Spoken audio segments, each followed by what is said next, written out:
Hi everyone, कैसे हो आप सभी लोग। आई होप आप लोग अच्छे होंगे। मैं हूं राहुल जेसवाल एंड स्वागत करता हूं आप सभी का एक बार फिर हमारे यूट्यूब चैनल JR ट्यूटोरियल्स में।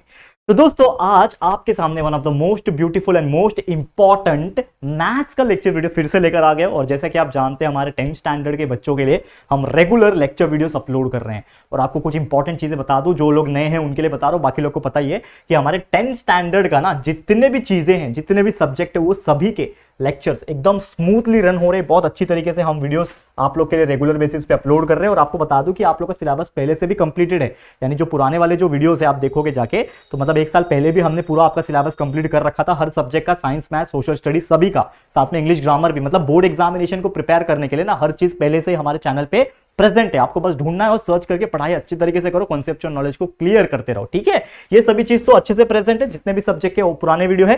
साथ ही में आपको एक छोटा सा अनाउंसमेंट, मतलब अनाउंसमेंट तो नहीं, एक हिंट देके रखता हूं। हमारे चैनल हमारे JR फैमिली का एक और न्यू चैनल आने वाला है। जैसा कि आप जानते हैं, फिलहाल में अभी हमारे पास बहुत सारे चैनल्स हैं, लेकिन एक और चैनल हमारे साथ जुड़ने वाला है। वो कौन सा होगा, वो एक सरप्राइज एलिमेंट है, बहुत बेसिक होगा, बहुत बहुत सुंदर और बहुत मजा आने वाला है आपको, ठीक है। तो एक छोटा सा हिंट में देके रखा हूं, लेकिन इसकी अनाउंसमेंट बहुत जल्दी हो जाएगी। हो सकेगा 5-10 दिनों के अंदर मैं आपको बता दूंगा कि क्या है क्या नहीं है, ठीक है। तो आप लोग बस पेशेंस बना के चलना, और बहुत सारी चीजें आपको मैं बताने वाला हूं, ठीक है। तो बस वीडियो को एंड तक देखो, बहुत सारी चीजें हम आपको बताएंगे इस चैप्टर के अंदर, इस जो चीजें हैं। लेकिन ये जो न्यू चैनल का जो भी अनाउंसमेंट है ना, वो क्या है, वो आपको कुछ ही दिनों में पता चल जाएगा। बस पेशेंस बना के रखना, और प्यार और सपोर्ट वहां पे भी बरसाना। जरूर से आप लोग सपोर्ट करोगे यार, डेफिनेटली आप बहुत अच्छे स्टूडेंट्स हो। और सबसे इंपॉर्टेंट चीज ये, इंस्टाग्राम पे मुझे फॉलो कर लेना, क्योंकि सोशल मीडिया पे कनेक्टेड रहना बहुत जरूरी है। बहुत सारे लोग का अकाउंट नहीं, आई नो दैट, लेकिन होपफुली अगर पॉसिबल है तो आप अकाउंट बना लो और मुझे फॉलो कर लो, क्योंकि वहां पे आपको अपडेट्स और जो भी हमारे चैनल के रिगार्डिंग, मेरे लाइफ के रिगार्डिंग जो चीजें होती है वहां पे इन्फॉर्म कर सकते हो। और आपको कुछ पूछना होगा तो वहां पे पूछ सकते हो। कमेंट सेक्शन भी है वैसे आपके लिए, कमेंट करते रहो कंटिन्यूअसली, हम जितना भी हो सके कमेंट का रिप्लाई देने की कोशिश करते हैं, ठीक है। चलिए शुरुआत करते हैं वीडियो की। सबसे पहले हम बात करेंगे, देखो आपको अगर याद होगा कि हमने इसके पहले के लेक्चर में, ये चैप्टर का नाम क्या है, अरिथमेटिक प्रोग्रेशन। अब ये चैप्टर जो है जिसका नाम है अरिथमेटिक प्रोग्रेशन, ये बहुत ही मजेदार और बहुत ही स्वीट सा चैप्टर है। क्यों स्वीट सा बोल रहा हूं मैं, क्योंकि यार इसमें स्वीट स्वीट फॉर्मूलेज है। अभी जो फॉर्मूलेज है इसकी शुरुआत ऑलरेडी हमने की थी, लेकिन अभी जो हमने जहां तक पढ़ाया आपको, क्योंकि एक ही लेक्चर हुआ है, आज दूसरा लेक्चर हम लोग लेकर आए हैं आपके लिए, तो इसके पहले के जो भी चीजें वो आपको थोड़ा सा याद दिलाना चाहूंगा। कि जैसे कोई भी एक पर्टिकुलर सीक्वेंस अगर आपको दिया है, ठीक है, उसमें जो सबसे पहला जो नंबर होता है उसको T1 बोलते हैं, that is the term number 1, जिसको A नाम से भी डिनोट किया जाता है। अगला नंबर जो होता है दोस्तों, अगर मैं बताऊं, अगला नंबर को हम लोग T2 नाम से डिनोट करते हैं, तो अगला नंबर 2 है। अगला, उसके अगला T3 से बोलते हैं, T3 क्या है, 3 है, समझ लो यहाँ पे। अगला होता है T4, तो यहाँ पे T4 क्या है, 4 है। फिर अगला जो होता है T5 होता है, वैसे अगला T6 होता है, T7 होता है, ऐसा होता रहता है।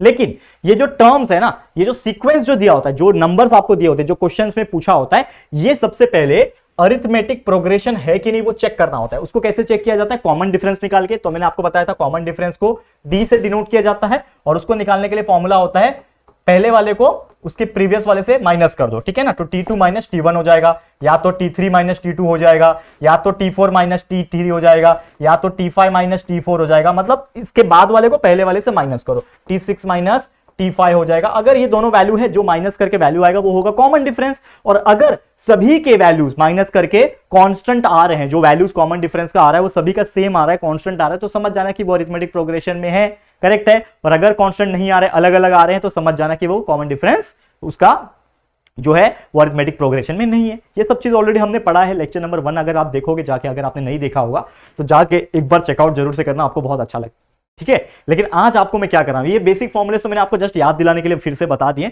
लेकिन एक्चुअल में आज हम लोग कुछ एग्जांपल्स कराने वाले हैं। डायरेक्टली आपको एग्जांपल्स कराएंगे, क्योंकि इसके पहले के लेक्चर में पूरा कॉन्सेप्ट, पूरे फॉर्मूलेस, और यहाँ पे भी आपको वापस से रिवाइज मैंने दिमाग में करवा दिया है कि क्या क्या फॉर्मूलेस थे। अब आपको कुछ एग्जाम्पल कराऊंगा आज, लगभग 3 से 4 एग्जाम्पल्स, एक टाइप का, फिर दूसरे टाइप का 2 से 3 एग्जाम्पल वो करा दूंगा। उसके बाद ये लेक्चर जब खत्म हो जाएगा ना, अगला लेक्चर जब आएगा, लेक्चर नंबर 3 जब आएगा, वो भी बता देता हूं क्या आएगा। अगला लेक्चर नंबर 3 जो होगा ना, उसमें सीधा सीधा इस चैप्टर का पहला प्रैक्टिस सेट नंबर 3.1 उसको सॉल्व कराएंगे। बहुत मजेदार प्रैक्टिस सेट है, मजा आएगा आपको करने में। और जब आप ये चैप्टर कंप्लीट करोगे ना हमारे साथ, लगभग और 4-5 लेक्चर्स में जितना भी हो सके हम ये चैप्टर को कंप्लीट करा देंगे। आप जानते हो हम बहुत अच्छी तरीके से वीडियोस डेली बेसिस पे डालते हैं।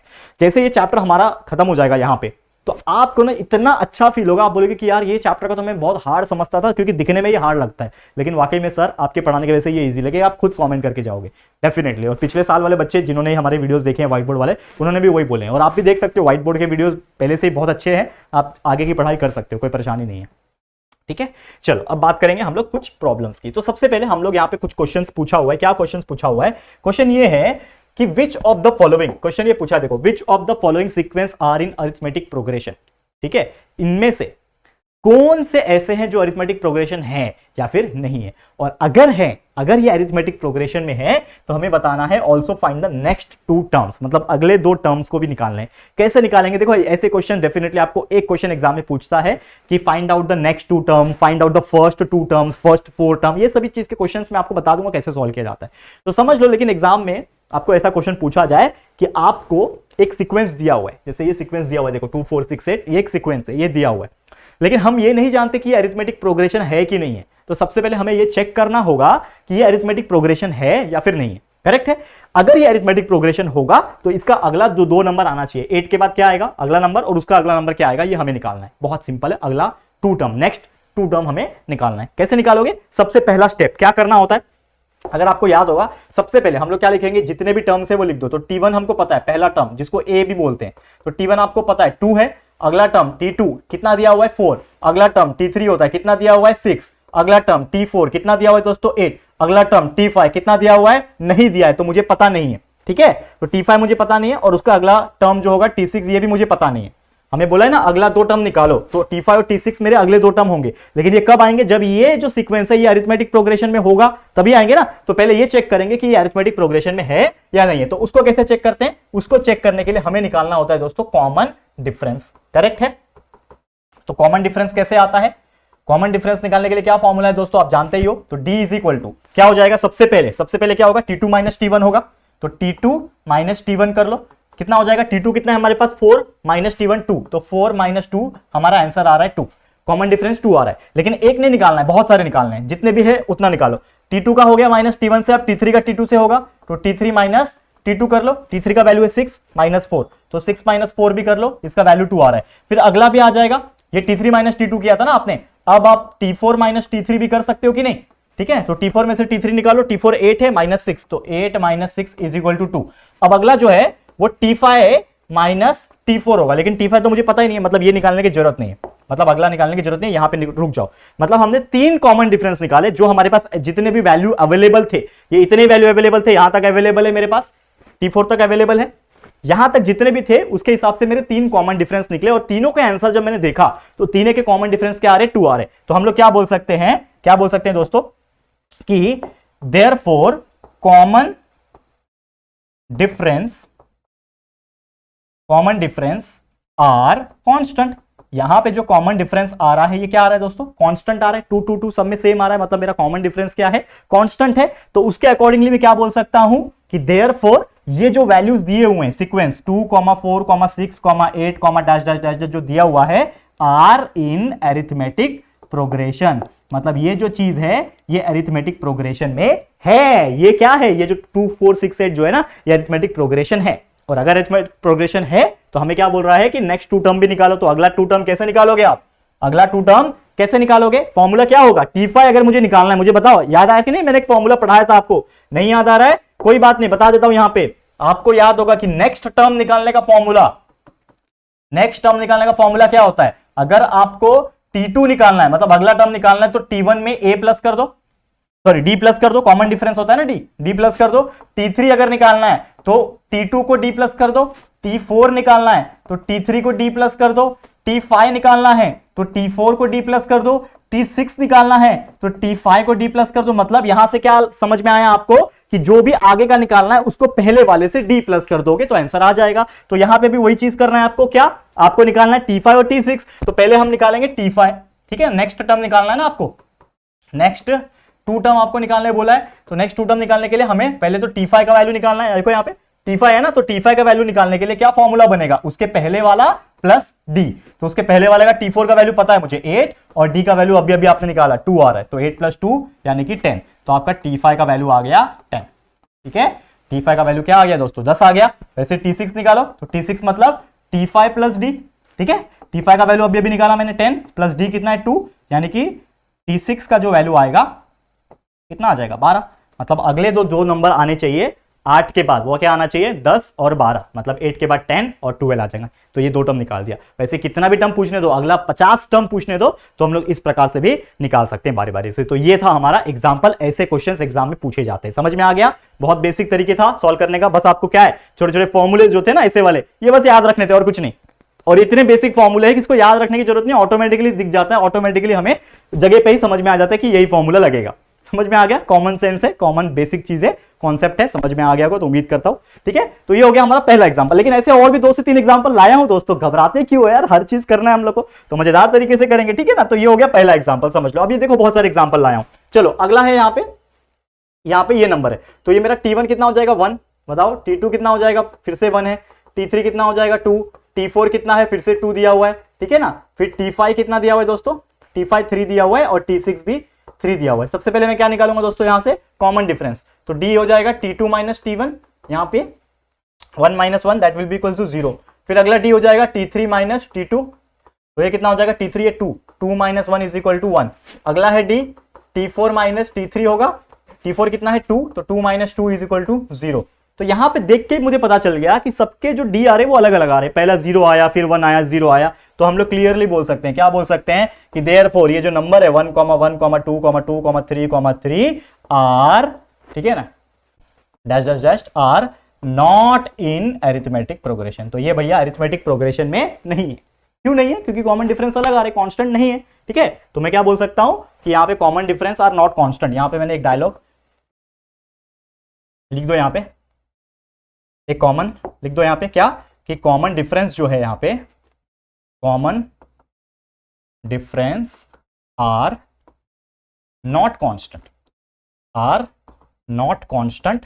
तो हम लोग बोल सकते हैं कि देयरफॉर ये जो है अरिथमेटिक प्रोग्रेशन में नहीं है। और अगर अरिथमेटिक प्रोग्रेशन में नहीं है, इसका मतलब क्या हो गया, अरिथमेटिक प्रोग्रेशन में नहीं है, इसका मतलब अगला जो 2 टर्म निकालना है इसके बाद का, वो हम नहीं निकाल सकते क्योंकि अरिथमेटिक प्रोग्रेशन में ही नहीं है। तो हो गया हमारा आंसर, इतना ही है, मिल जाएगा मार्क्स आपको। समझ में आ गया? तो ये था हमारा ऐसे क्वेश्चन, ऐसे टाइप के क्वेश्चंस भी आते हैं जो अरिथमेटिक प्रोग्रेशन होते ही नहीं है। अब चलो इसको चेक करते हैं क्या ये अरिथमेटिक प्रोग्रेशन है, और अगर है तो इसके अगले 2 नंबर निकालेंगे। ठीक है, तो सबसे पहले अगेन T1 मेरा दिया हुआ है 2, T2 कितना दिया हुआ है -2, ठीक है, T3 कितना दिया हुआ है -6, T4 दिया हुआ है -10। समझा? ओके, अब यहाँ पे कॉमन डिफरेंस निकालेंगे। ठीक है, कॉमन डिफरेंस मतलब D इज इक्वल टू क्या हो जाएगा, सबसे पहले T2 माइनस T1, T2 कितना है -2 माइनस T1 कितना है 2, तो -2 कितना हो जाएगा -4।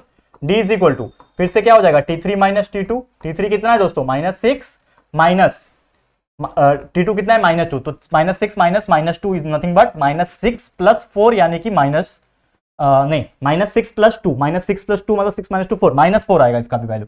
ठीक है, अगला जो आएगा D, तो T4 माइनस T3, अगला D T4 माइनस T3 है, T4 कितना है -10 और T3 कितना है -6। ठीक है, तो -10 माइनस -6 मतलब -10 प्लस 6, तो -10 प्लस 6 इज नथिंग बट -4। तो यहां पे आप देखोगे कि तीनों के तीनों केस में कॉमन डिफरेंस मेरा सेम आ रहा है जो कि -4 है। तो मैं क्या बोल सकता हूं कि हियर कॉमन डिफरेंस जो मेरा आ रहा है आर कांस्टेंट। कॉमन डिफरेंस क्या है यहाँ पे मेरे लिए, कांस्टेंट है। तो मैं क्या बोल सकता हूं कि देयरफॉर ये जो वैल्यू है क्या है 2, -2, -6, -10, dash dash dash dash dash, ये क्या है, आर इन अरिथमेटिक प्रोग्रेशन, मतलब ये अरिथमेटिक प्रोग्रेशन में है। और अगर ये अरिथमेटिक प्रोग्रेशन में है तो हम क्या निकालेंगे, इसका अगला टर्म क्या आएगा, T4 के बाद T5 आएगा। तो T5 कैसे निकालोगे आप, T4 को D से प्लस कर दोगे। तो T4 कितना है हमारा, देखो T4 दिया हुआ है -10 है और D कितना है -4, तो -10 -4 इज नथिंग बट -14। तो आ गया मेरा आंसर T5 का वैल्यू -14। वैसे T6 निकालो, तो T6 का वैल्यू कितना हो जाएगा, इसके पहले वाला मतलब T5 प्लस D, तो T5 कितना है, अभी तो निकाला T5 -14 T5 है, ठीक है, और प्लस D कितना है -4 है। ठीक है, तो -14 प्लस -4, तो -14 इज नथिंग बट -18। तो ये हो गया आपका आंसर, मतलब आपने क्या निकाल लिया, T5 का वैल्यू निकाल दिया, T6 का वैल्यू निकाल दिया जो आपको पूछा गया था, और ये अरिथमेटिक प्रोग्रेशन में भी है। करेक्ट है, समझ में आ गया? ओके, तो ये था हमारा कुछ वैल्यूज। उम्मीद करता हूं कि आपको बहुत अच्छी तरीके से समझ में आ गया होगा। तो इसी प्रकार से आपको सॉल्व करते रहना है। ठीक है, अब एक और क्वेश्चन है, चाहिए तो इसको भी ले लो आप। ठीक है, तो T1 कितना है दोस्तों 3 है, T2 कितना है दोस्तों 11 है, T3 कितना है दोस्तों 19 है, T4 कितना है दोस्तों 27 है। D निकाल लो, D is nothing but T2 minus T1 कितना हो जाएगा दोस्तों 11 माइनस 3 कितना हो जाएगा 8। वैसे एक और डी निकाल लो, T3 माइनस T2 हो जाएगा, यानी कि 19 माइनस 11, इसका वैल्यू कितना हो जाएगा 8। वैसे एक और डी का वैल्यू निकाल लो, T4 माइनस T3 कितना हो जाएगा दोस्तों 27 माइनस, ये 27 है, ठीक है, 27 माइनस 19, इसका वैल्यू कितना हो जाएगा 8। सबका 8 आ रहा है, मतलब ये क्या है, ये जो वैल्यू है, ठीक है ना, कॉमन डिफरेंस जो है ना, कॉमन डिफरेंस क्या है, कांस्टेंट आ रहा है, कॉमन डिफरेंस कांस्टेंट आ रहा है। देयरफॉर हम लोग क्या बोल सकते हैं कि ये जो वैल्यू दिया हुआ है, सीक्वेंस जो दिया हुआ है ना, ये क्या है, आर इन अरिथमेटिक प्रोग्रेशन, ये अरिथमेटिक प्रोग्रेशन में है, करेक्ट है। इसका मतलब हम लोग अगला 2 डिजिट जो है, मतलब T5 जो है निकाल सकते हैं। तो T5 is equal to T4 plus D, तो T4 कितना है 27 प्लस डी कितना है, डी हमारे पास है 8, 27 प्लस 8 इज नथिंग बट 35, अगला टर्म आ गया 35, T5 का वैल्यू 35 आ गया। वैसे T6 निकाल लो, T5 प्लस डी हो जाएगा, तो T5 कितना है हमारे पास, T5 कितना है 35 है, T5 प्लस डी कितना है 8, ये हो जाएगा दोस्तों 43, आ गया आंसर खत्म। वैसे अगला T7 भी पूछा होता तो T6 प्लस 8 करते, T8 पूछा होता फिर T7 प्लस 8 करते। तो इस प्रकार से जितना भी चाहिए आप निकाल सकते हो। क्लियर है, समझ में आ गया। तो उम्मीद करता हूं अब ऐसे टाइप के क्वेश्चंस में आपको कुछ भी तकलीफ नहीं बची होगी। अब ये पूरा का पूरा कॉन्सेप्ट आपके दिमाग में घुस चुका होगा, बस घुस के आर पार मत होने देना, ठीक है, दिमाग में रखना। तो ये आपको अच्छे से समझ में आ गया होगा। तो ये तो हमारा पहला टाइप, जिसमें आपको कुछ सीक्वेंस दिया रहेगा और पूछा रहेगा कि अरिथमेटिक प्रोग्रेशन में है या नहीं है, वो बताओ। अगर है तो अगला 2 टर्म निकालो, अगला 3 टर्म निकालो, ऐसे क्वेश्चन आएंगे। अब एक प्रकार का ऐसा क्वेश्चन भी आता है जिसमें आपको ना सिर्फ और सिर्फ पहला टर्म दिया होता है, जिसको ए बोलते हैं, T1 बोलते हैं ना, T1 ए। तो पहला टर्म दिया होता है ए और कॉमन डिफरेंस डी दिया होता है, ये 2 चीज ही दिया होता है। और हमें पूछा होता है फाइंड द फर्स्ट 4 टर्म, पहले 4 टर्म का वैल्यू निकालो, मतलब T1 T2 T3 T4 निकालो। T1 तो आपको दिया ही रहता है, मतलब T2 T3 T4 निकालो। तो सबसे पहले कैसे निकालोगे आप, आपको ए दिया हुआ है, ए मतलब क्या होता है T1, तो T1 का वैल्यू है 200, ठीक है, डी का वैल्यू दिया हुआ है 7। अब अगला वैल्यू अगर निकालना है तो T2 का वैल्यू कैसे निकालोगे आप, T2 का वैल्यू कैसे निकलता है, उसके पिछले वाले को डी से प्लस करके निकलता है ना, ठीक है। T3 कैसे निकलता है, उसके पिछले वाले से डी प्लस करके। वैसे T4 कैसे निकलता है, उसके पिछले वाले से डी प्लस करके। सब में प्लस करते जाओ, आपका आंसर आ जाएगा। देखो T1 कितना है हमारे पास 200 है, तो 200 प्लस डी कितना है 7, ये हो जाएगा 207, आ गया आंसर। ये आ गया T2 का वैल्यू 207, ठीक है ना, 207 आ गया। अगला है T3 T2 plus D, T2 का वैल्यू कितना है 207 प्लस डी कितना है हमारे पास, डी कितना है 7 है, 207 प्लस 7 214 आ गया T3 का वैल्यू। T4 का वैल्यू क्या है, T3 प्लस डी, T3 का वैल्यू अभी अभी निकाला 214, ठीक है, प्लस डी का वैल्यू कितना है हमारे पास 7, तो ये हो जाएगा 221, आ गया ना 4 वैल्यू, पहला ऑलरेडी दिया था, दूसरा तीसरा चौथा, फर्स्ट 4 टर्म आ गया। तो इस प्रकार से अगर क्वेश्चंस आपको दिए रहेंगे तो आप बिल्कुल आसानी से निकाल सकते हो आंसर। समझ में आ गया। तो ऐसे क्वेश्चंस पूरे भरे पड़े हैं हमारे प्रैक्टिस सेट के अंदर। जब भी हमारा प्रैक्टिस सेट आएगा, मतलब इसके अगला लेक्चर, आज का लेक्चर यहीं पे स्टॉप होता है, अगला लेक्चर नंबर 3 जो होगा आपके लिए होगा, और जिसमें हम प्रैक्टिस सेट के ऐसे ही बहुत सारे एग्जांपल्स को सॉल्व कराएंगे आपके लिए। मजेदार होगा, बहुत मजा आएगा आपको करने में। तो चलो आज के लिए इतना ही, ये वीडियो यहीं पे मैं स्टॉप करता हूं। क्लियर है, समझ में आ गया। तो ये वीडियो आपको कैसा लग रहा है प्लीज हमें कॉमेंट करके जरूर से बता देना। वीडियो पसंद आया है, अच्छा लगा है दोस्तों, तो प्लीज वीडियो को लाइक कर देना और अपने दोस्तों के साथ जितना हो सके शेयर करके सबको बता दो यार। बहुत बेहतरीन तरीके से हमारा 10th स्टैंडर्ड चल रहा है, और सबको बता दो कि यार JR ट्यूटोरियल्स में है दम, एंड जितना हो सके शेयर करते रहो ताकि हमारे साथ बच्चे जुड़ के देखते रहे। ठीक है, हो गया, ओके। तो और अगर फर्स्ट टाइम आए हो चैनल पे, सब्सक्राइब नहीं किया यार, तो फटाफट से चैनल को सब्सक्राइब कर दो। 1 मिलियन काफी नजदीक है, तो डेफिनेटली आप करवा सकते हो 1 मिलियन को। तो जल्दी जल्दी शेयर कर देना और चैनल को सब्सक्राइब करवा देना, ठीक है, और बेल आइकन को भी प्रेस कर देना ताकि नोटिफिकेशन मिलती रहेगी। ठीक है, तो जल्दी मिलेंगे हमारे न्यू वीडियो में, तब तक के लिए thank you and good bye.